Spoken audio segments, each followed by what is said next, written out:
الله الرحمن الرحيم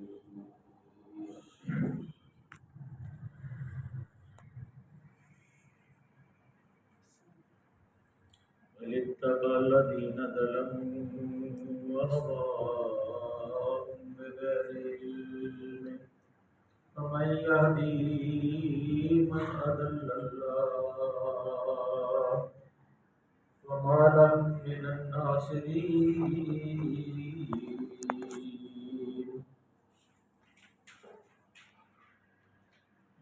وأقم وجهك للدين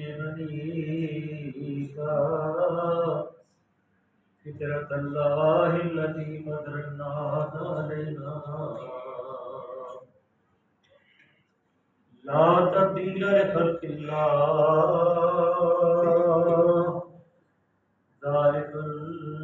ذلك الدين القيم ولكن أكثر الناس لا يعلمون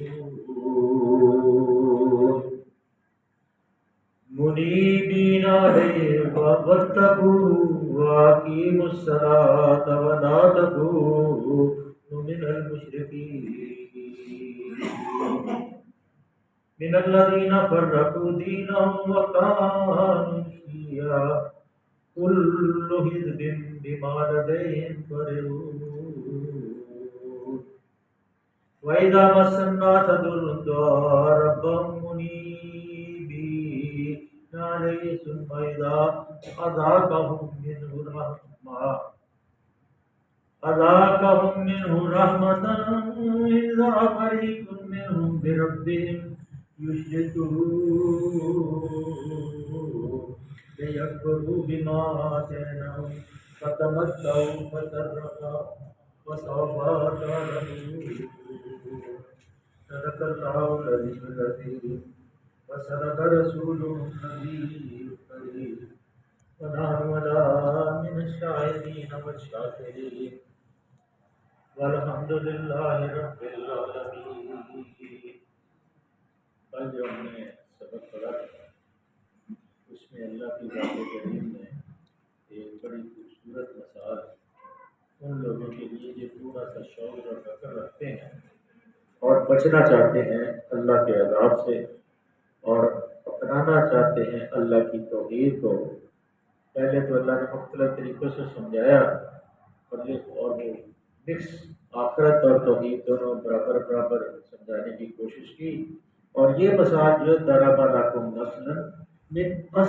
انفسکم هل لکم مما ملکت ایمانکم من شرکاء فیما رزقناکم وانتم فیہ سواء تخافونہم کخیفتکم انفسکم کذالک نفصل الآیات لقوم یعقلون. یہ مثال خود ہماری اپنی ذات سے اللہ فرماتے ہیں کہ ہے، اور یہ مثال ایسی ہے کہ تمہارے غلاموں میں سے کوئی ایسا جو تمہاری ملکیت میں ہے، جو کچھ اتفاقی طور پہ یا کچھ آپ کے پاس مال و دولت کی وجہ سے یا آپ کی چودراہٹ کی وجہ سے یا آپ کا وراثتی کی وجہ سے وراثت کی وجہ سے کچھ غلام ایسے بھی ہیں جو آپ کو آپ کی ملکیت میں آ گئے ہیں، تو اللہ فرماتے ہیں جو ہمارے دیے مال ہے تمہارے پاس، کیا وہ تمہارے ساتھ برابر کے شریک ہے؟ کیا تم ان کو اپنا شریک ٹھہراتے ہو؟ اور پھر یہ کتنا بڑا ظلم ہے کہ اللہ ہی کے ساتھ تم اب شریک ٹھہراتے ہو. جب تم خود اپنے مال میں دوسرے کو شریک نہیں ٹھہراتے تو اللہ کی خلاقیت کے اندر، اللہ کی ربوبیت کے اندر، اللہ کی جو شان ہے کہ وہ خالق کائنات ہے، مالک یوم الدین ہے، علیم ہے، کبیر ہے، اس کے اندر تم لوگوں کو دوسرے معبودوں کو مکس کرتے ہو، جبکہ تم اپنے غلاموں کو اپنے مال و دولت کے اندر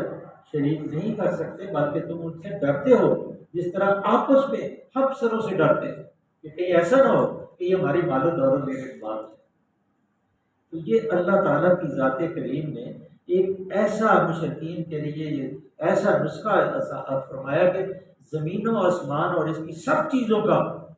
خالق اللہ تعالیٰ اور باقی سب اس کی مخلوقات،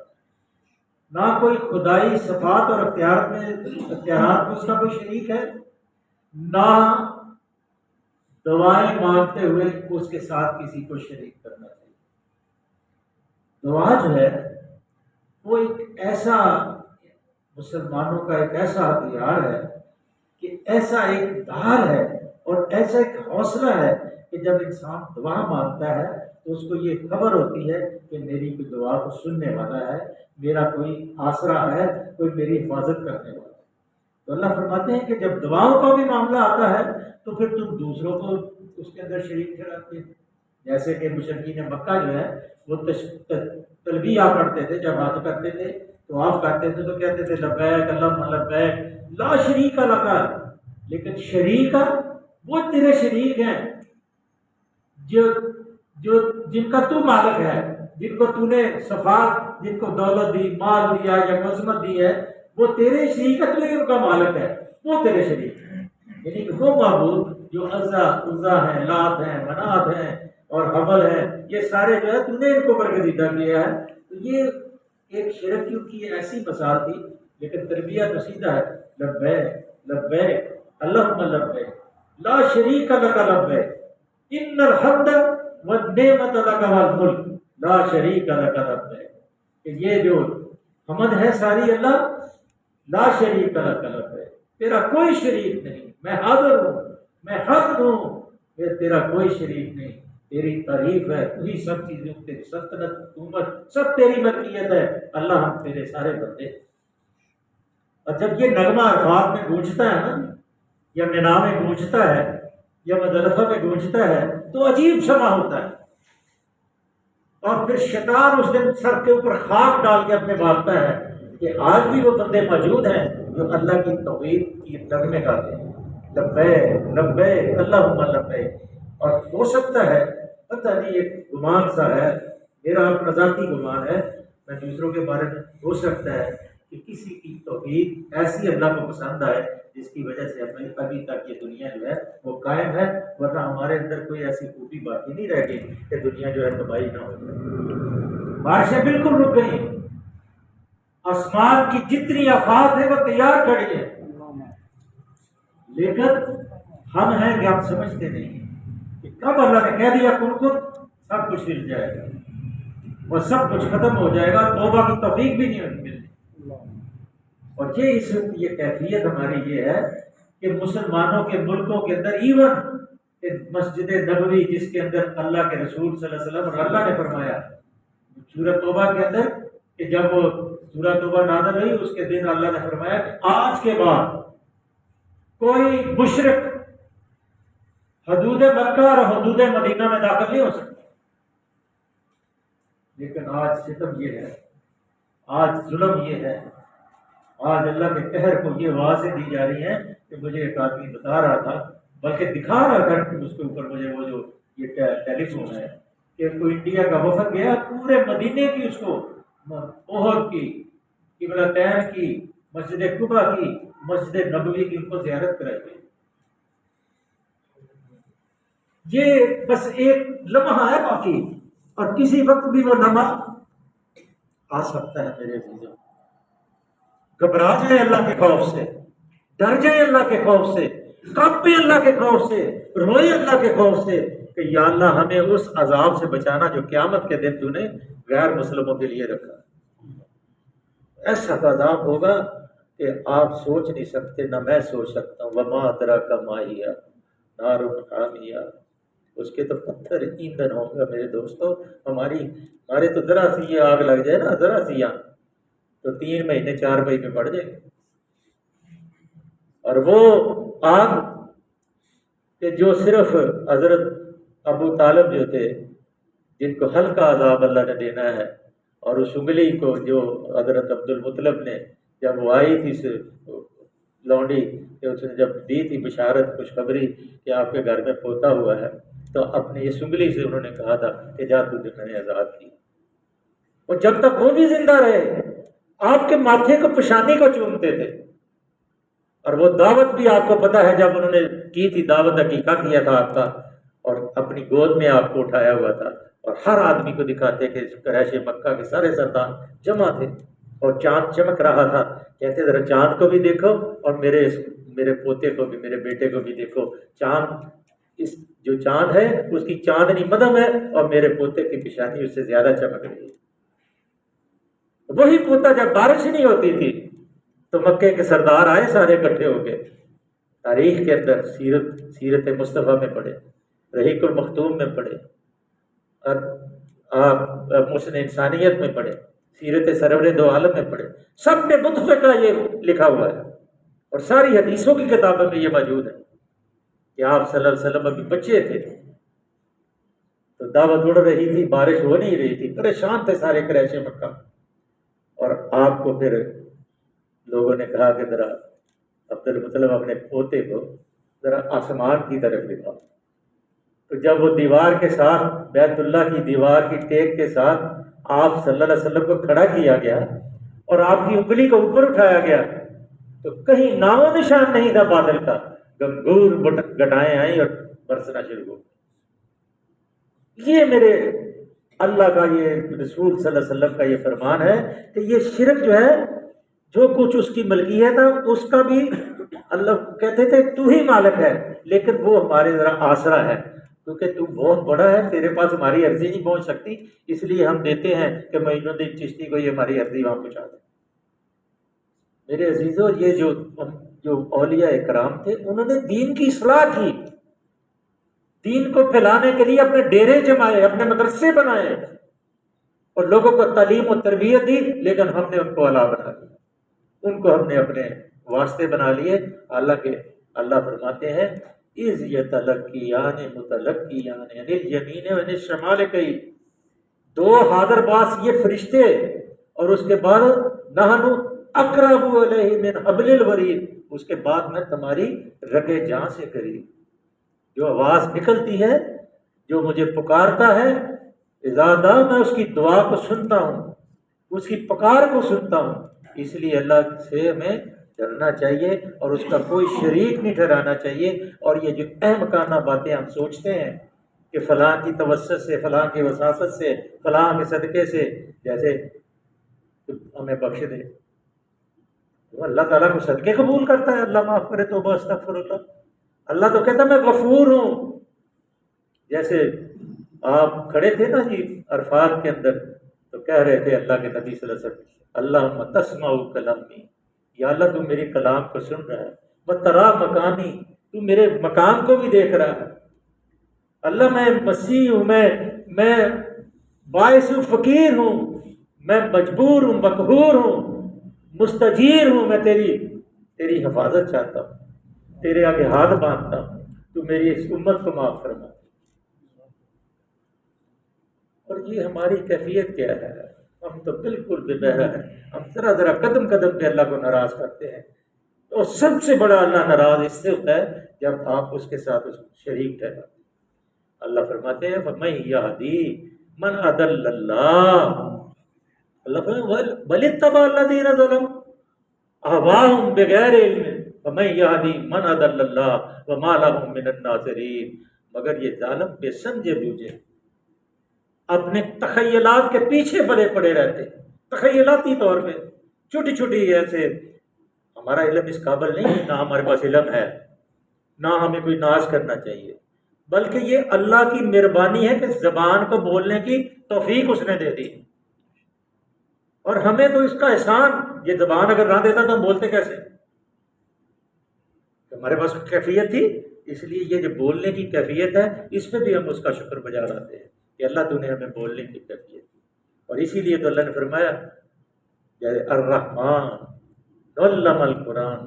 خلق الانسان علمہ البیان، کہ یہ جو بولتا ہے انسان، اس کی جو زبان ہی تھوڑی ہوتی،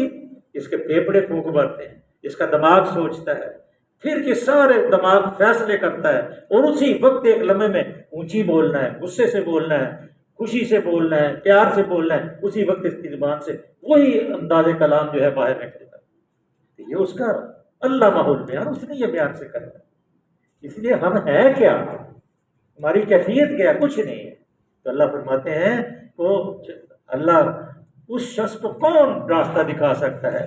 جسے اللہ نے بھٹکا دیا ہو؟ ایسے لوگوں کا تو کوئی مددگار نہیں ہو سکتا، کیونکہ جب وہ آدمی خود ہی طلبگار نہیں ہے خیر کا، جب خود ہی ہدایت کا طلبگار نہیں ہے تو پھر کون ان کو ہدایت دے سکتا ہے؟ اللہ تو اس کو ہی ہدایت دیتا ہے جو ہدایت کا طلبگار ہو، جو مسجد میں آتا ہو اور آ کے کہتا ہو یہ دن الصراط المستقیم، مجھے سیدھا راستہ دکھا دے اللہ، میں پریشان ہوں، میں تیری تعریف بجا لاتا ہوں، تو رب العالمین ہے، یہ دن الصراط المستقیم، مجھے سیدھا راستہ دکھا۔ اور جیومیٹری جنہوں نے پڑھی ہوئی ہے، میں نے تو سنا ہی ہے، لیکن دو نقطوں کے درمیان ہم چھوٹے چھوٹے تھے پڑھتے تھے کہ دو نقطوں کے درمیان سب سے جو قریبی فاصلہ ہوتا ہے وہ خط مستقیم ہوتا ہے، اس لیے جنت اور دنیا کے درمیان جو قریب فاصلہ ہے وہ یہ ہے کہ اہدنا الصراط المستقیم، کہ اللہ ہمیں وہ راستہ دکھا جو جنت دنیا کے بالکل قریب ہے جنت میں جانے کے لیے، راستے میں کوئی بس اسٹاپ نہ ہو، سیدھا ہم جنت میں داخل ہو۔ تو اللہ کہتا ہے صراط اللہ، پھر آگے صراط الذین انعمت علیہم، ان لوگوں کا راستہ، موسیٰ کا راستہ، عیسیٰ کا راستہ، اللہ وہ گنج بخش کا بھی راستہ، اللہ وہ جو جن کو آپ عبد القادر جیلانی کہتے ہیں، جنہوں نے ساری عمر اس زمر میں زندگی گزاری کہ لوگ راہ راست پہ آ جائیں، ان کا راستہ ہمیں دکھا، جن پہ تیرا انعام ہو، جنہوں نے پتھر کھائے تیرے راستے میں، جسولیوں پہ چڑھ گئے، اور کئی پیغمبر ایسے قیامت کے دن آئیں گے کہ خون بہ رہا ہوگا، اللہ پوچھیں گے کیا ہوا؟ کہا اللہ تیرے نام کو پکارا تھا، میرا یہ حال ہوا، یا جنت میں عیش لائے، دیکھ لیں گے۔ وَذَرْنِي وَالْمُكَذِّبِينَ، کہتے نہیں سورہ مزمل میں اپنے حبیب کو صلی اللہ علیہ وسلم کو، وَذَرْنِي وَالْمُكَذِّبِينَ، چھوڑ ذرا ان کو، یہ جو تجھے جھٹلاتے ہیں، تجھے تھوڑی جھٹلاتے ہیں، تجھے تو کہتے ہیں صادق ہے، امین ہے، عظیم ہے، اور عظیم باپ کا بیٹا ہے، اعلیٰ خاندان سے ہے، یہ تو مجھے جب تم نے کہا ہے کہ کہو لا الہ الا اللہ محمد رسول اللہ، اس وقت یہ تیرا حال انہوں نے کیا ہے، پھر تم نے کہا انہوں نے کہ یہ تو مجنون کبیر ہے، وَذَرْنِي وَالْمُكَذِّبِينَ وَلِلنَّعْمَةِ وَمَاهِلٌ قَلِيلًا، چھوڑ دے ان کو چند تھوڑی جی بدلی،